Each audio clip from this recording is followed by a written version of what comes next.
Hello, everyone. My name is Laura D. Gibson. I am the curator of the current exhibition on display at Detroit Arts Market entitled Finding Home, Stories of Displacement. Finding Home, Stories of Displacement reflects on stories of home, displacement, and memory while exploring narratives of specific marginalized communities in America through the eyes of local Detroit artists. Finding Home showcases work that advocates against displacement while shedding light on historical consequences. This reflection is especially necessary during the COVID-19 crisis. Currently, I have with me Emily Kutil. Uh, Emily is a Detroit-based architectural designer, educator, and researcher. Her research investigates the intertwined social structures, physical structures, and power structures that shape our world. She makes drawings, publications, installations, models, and other story machines, often using collective, interdisciplinary processes. Kudo is a founding member of We the People of Detroit Community Research Collective, a collaboration between community activists, academics, and designers mapping geographies of austerity in Detroit. She also coordinates Black Bottom Street View, an immersive representation of historic Detroit neighborhood destroyed by urban renewal, which was awarded to a Nice Arts Challenge grant in 2016. Her current research investigates Great Lakes water and energy infrastructures and their entanglements with land, life and systems of power. Previously, Kudo was the 2019-2020 Rainer Banham Fellow at the University at Buffalo. She has exhibited work in Detroit and Los Angeles and has published articles in Scapegoat, Horizonte, Dimensions, and she has worked with architecture firms and artist studios in Detroit, Los Angeles, Ann Arbor, and in Vermont.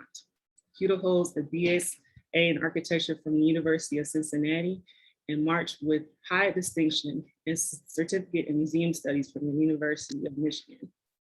So Emily Kutil is here as representative for Black Bottom Archives, which is a community-driven media platform dedicated to centering and amplifying the voices, experiences, and perspectives of Black Detroiters through digital storytelling, journalism, art, and community organization, with a focus on preserving local Black history and archiving our present. So Emily, it's so good to have you with me today. And I'm really excited to hear about your current work working with the Black Bottom Archives and learning more about Black Bottom Street View. So I'll give you the floor to give us a little bit more history and background on your practice and what's to come. Yeah, thank you, and thanks, Laura, so much for inviting us to be a part of the show. It's so amazing, and I think with Black Bottom Archives, like we've done a bunch of different installations of the exhibit around town, but we've never been part of a group show. So it's really exciting to see that, and I love your curatorial framework. So yeah, just really grateful to be included. Um, and yeah, I think I'll talk maybe first a little bit about how Black Bottom Street View and Black Bottom Archives came together. We so Black Bottom Archives started as like this personal project that I wasn't ever intending to like make public.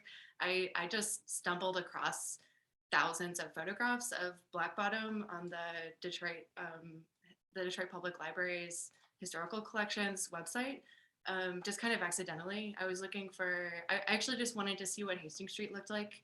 And I was looking through all the archives around town to try and just see what pictures existed. And yeah, I think I typed in Hastings Street into the Detroit Public Library website, and it came back with just thousands and thousands of photographs of houses. And I didn't really know a lot about Black Bottom, but I knew a little bit, enough to realize that those were Black Bottom.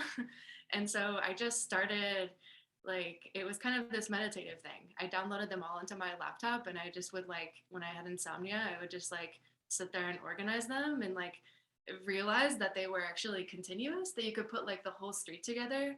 But it was never really intended to be like something that was public.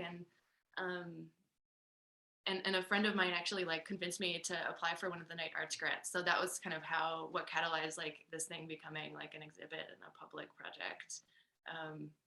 And while I was working on the project, I definitely want to mention a couple of like really important people who were advisors and helped kind of shape the initial concept. even before I linked up with BBA. Jamon Jordan, who's a Detroit historian and runs Black Scroll Network History and Tours. Marcia Battle Philpott, I'm sure you know her, and probably many people know her. These two were project advisors from like the very early days of the project, and really helping to kind of figure out like what is the best way to put this stuff together.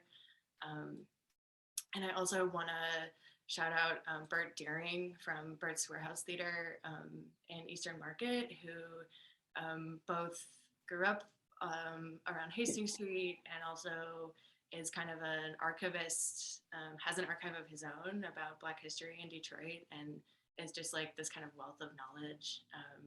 And then Jean Desjardins, whose father or whose uncles were some of the original founders of the Paradise Valley's Businessmen's Association. And he is 92, Oh, wow. I think, now. He is really an amazing person who also was just invaluable in kind of helping just to figure out sort of priorities, to make sure the history was correct, and all of that. So so then I met BBA. I met PG through Cornetta Lane, who's the organizer of Pedal to Porch, and she was organizing in 2018 a Pedal to Porch about Black Bottom. And so that was Black Bottom Archive showed up to that initial meeting. I showed up to that meeting and a group of other people. And so we all worked together to put on that event, Pedal to Porch. So actually the porch that is a part of the Finding Home show was one of the porches from the Pedal to Porch event. So that was kind of, it sort of coincided with I was just finishing building the exhibit. So it went up at the Detroit Public Library right after the Pedal to Porch event. It was actually the first time we ever installed it publicly was in Bert's warehouse as part of Pedal to Porch. Oh, really? Okay. I didn't know that. My first time seeing it was at the public library. Yeah. It was just like a couple months earlier. We had just finished it and we were like, let's put it up. So yeah, and then after that event, PG and I started talking more about like how we could potentially partner and link together, because Black Bottom Archives had already existed for many years prior to that, and they were doing all kinds of different things, and so we just realized that like BBA would be an amazing sort of long-term home for the exhibit, and that like they could take this project to places that like I could never even envision. And so we started working together, and since then we've been installing the exhibit in different places around town. Black Bottom Archives launched its digital archive in 2020, which you can visit on the BBI website. And now we have Marcia Black, who's the digital archivist, who is really going to pick that up and take that to new places. So we were able to put both the oral histories that I collected in like the early days of Black Bottom Street View, and then BBA has done a ton of other oral histories since then. So those are all listenable on the digital archive website. Well, it's so interesting to hear about of course, the forming of the Street View, and of course, all the collaborative efforts between, you being a researcher and connecting with Black Bottom Archives, of course. But I actually wanted to know what caused the idea for it to be an immersive experience versus just, showing photos or maybe giving the viewers a video to see. Like, you guys chose to create this porch where a person can step back in time to actually be a part, of the street. So what actually came about that? What kind of sparked that idea?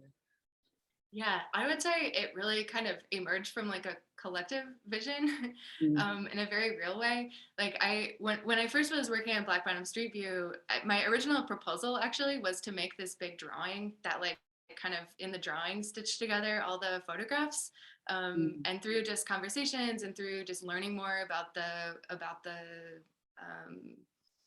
both the photographs and also just the history. I realized that the drawing, that like I shouldn't translate the photographs through a drawing. I should just present the photographs, because that's what people really want to see, is like the details in the photos, like the expressions on people's faces, the little things, you know.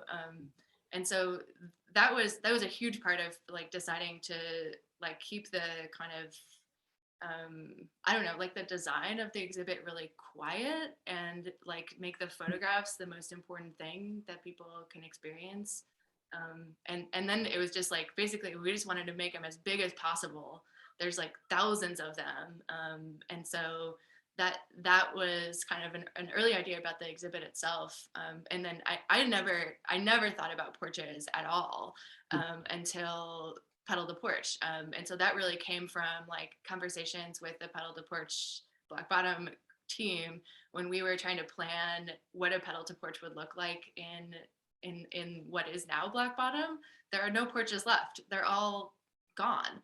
And normally when Pedal to Porch, you know, runs, like it'll visit people's houses and people will use their porch as a kind of stage to tell a story. So we came up with this idea of these kind of like pop-up porches that we could sort of install in a couple of hours and have our storytellers stand on the porch. And then it just became this really like beautiful thing where we realized the porches are like invaluable for the exhibit. And so we have almost always installed the porch along with the rest of the exhibit. And it becomes like a place to have events, a place to have conversations. When I was at the library, it was like an oral history listening station. So there's like a little table where you could pick up a phone and hear people talking about their memories. And so that like I really like the way that you have sort of like talked about the porches as a way to like kind of physically like full scale be on the street. Mm-hmm. Yeah, and just to let people know, the current porch that's on display at the market, is that meant to be approached and stand on or come through or look through? Yeah. I think it was meant originally. It was designed as like a kind of a place for someone to stand and tell a story. But the way that it is at the exhibit, we also realized like it's kind of like a door frame, and so you can look through it. So we sort of like put the panoramas behind it as a way to so it could become also like a kind of portal or a frame of some kind. Mm-hmm. And only the map that accompanies it, that kind of complements it too. You mentioned before you wanted to blow it up so large scale, so life size. Again, it kind of brings back the person to be engulfed in the image itself to kind of bring you back to a place. And I can't even tell you how many people, it just revives so many memories of people who used to live there or their relatives who used to be there. So it's something about scale that makes you feel alive in a space or feel a part of the space. So it definitely was appropriate to make it, appropriate for the person's size to feel as though they can walk through it, walk next to it, be beside it, excuse me. So it was a beautiful thing to see, this map that kind of was just like, I remember I used to go there. I can remember this street here. I can locate this school. Because I also had relatives who, lived there on the business there. But of course, it's like, well, how do we archive this? And it's just so many different ways to do that. So I would like to ask you, what is the kind of takeaway for audience members of all kinds, specifically Detroiters, Black Detroiters, Brown Detroiters, who probably has history and relatives who came from this place. What do you want people to learn from and understand about Black Bottom specifically, but Detroit as a whole? Yeah, I mean, I think that's such a big question. And I think like there's multiple layers, and so like I think I hope that the exhibit is a kind of resource to help people connect with their family histories and their community histories. Most of all, really, I hope that it's a kind of platform for people to connect and to have intergenerational conversations about the city and about what Black Bottom means and continues to mean for people. I hope that it sparks conversations about displacement and about state-sponsored displacement, state-funded displacement, which we still see happening today in all kinds of ways. And, like for me personally, my way into this was, I started working with We the People of Detroit on working against water shutoffs in the like current world. And then it was just learning more about the history of displacement in Detroit and learned about Black Bottom, which is one of the, if not the largest area in America that was displaced during urban renewal. And it's almost like a square mile. I mean, what happened here was so historic and is so historic and is so significant to like the history of the United States, that like I also hope it's just a kind of source of information for people to understand, you know, what happened and how important it was and continues to be. Yeah, absolutely. And I hope this sparks a conversation about, you know, more land acknowledgement, more history of the land in the city of Detroit, you know, that, you know, houses a lot of things that we see day to day, you know, retail spots, you know, commercial businesses, you know, that probably existed where families used to be, or, you know, historic landmarks used to exist. So, you know, it's very important, especially knowing that Black Bottom Archive exists, because they're building the space for people to, you know, relate to and go to understand the history of the many places that we normally pass by each day, but we need to understand, you know, the history of our land, you know, specifically, you know, Black and Brown, who is still kind of, you know, relevant to just, you know, recent history, just maybe 40 or 50 years ago. You know, we may not understand or know who existed in this space, but it has connectivity to our family, or has connectivity to our friends, or connectivity to our businesses, you know, that we can only find, you know, through people like, you know, Black Bottom Archives or things of that nature. So it's so beautiful to know about the, you know, collaborations that you are doing right now, the research that you're, you know, presenting to us, and I only hope that we can learn more. So would you please feel free to share, you know, how we can, you know, connect with you further, where we can find you, you know, important ways that we can do our own personal research. Yeah, absolutely. So I think Black Bottom Archives is the best way to get in touch with us with questions about the exhibit, or just to connect with Black Bottom Archives in general in other ways. BBA does all kinds of things. And I think, you know, in terms of like other resources or other ways to learn, I think I always point people to the Burton Historical Collections at the Detroit Public Library. You can actually look at all the materials that we use for the exhibit there. They're all online. And I also can't recommend enough going on one of Jamon Jordan's tours through Black Scroll Network History and Tours. He was like the entire sort of foundational knowledge for this project, and is just this like amazing, brilliant person. So I think that's like that's an amazing experience to have. Yeah, and then we are actually refabricating the Black Bottom Street View exhibit right now, with more durable and permanent materials, so that we can also exhibit it outside. So look for a relaunch of the Black Bottom Street View exhibit, hopefully this year. Our goal is by the end of the year that we'll be able to install the new version. Beautiful. It would be really cool to see some kind of reenactment of storytelling. And of course, you're already connected to Jamin and Marsha Philpott, who are just like immaculate storytellers. So it's just kind of funny to think of, like, well, let's get them on their soapbox, like the porch read that place where they can like do this kind of beautiful oral history to the public outside. So I'm really looking forward to learning more about that as well. But thank you so much, Emily, for joining me today. It was a pleasure talking with you. And again, Finding Home Stories of Displacement is currently on display at Detroit Arts Market, running until May 21st. And please take a look at it. If you want more information, please visit www.detroitartsmarket.org. Okay, thank you again, Emily, and you have a good rest of the day. Thank you, Laura.